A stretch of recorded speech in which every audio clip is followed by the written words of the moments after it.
Magandang araw po sa inyong lahat. LeBron James na umusan na naman sa record si Abdul-Jabbar ngayon. Alamin po natin lahat yan dito sa ating video.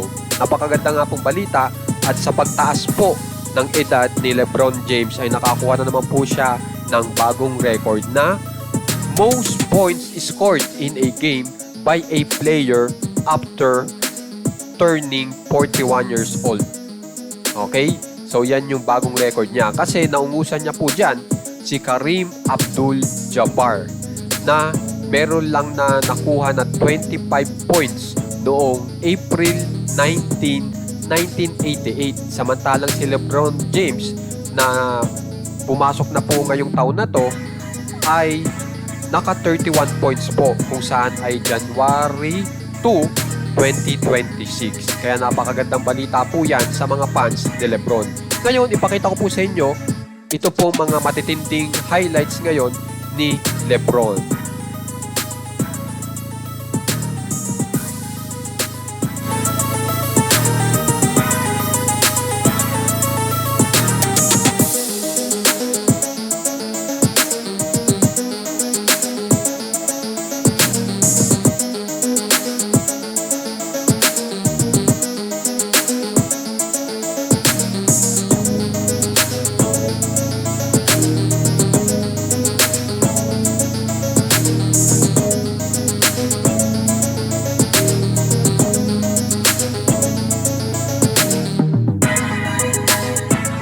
Kung mapapansin nyo po, ang mga tirahan ngayon ni LeBron James ay puro fade away na.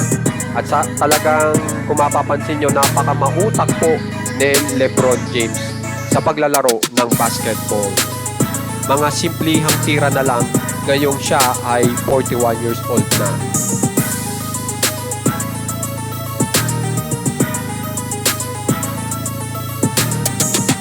Kung mapapansin nyo, yung mga galawan ni LeBron James din po ay yung iwas injury. Kaya talagang napaka-mautak ni LeBron James. Kaya kung gusto nyo pong ma-update sa mga NBA players na nagsisikatan po ngayon, may mga bagong record, subscribe na po kayo sa ating channel na Macho Win Win. Maraming salamat po.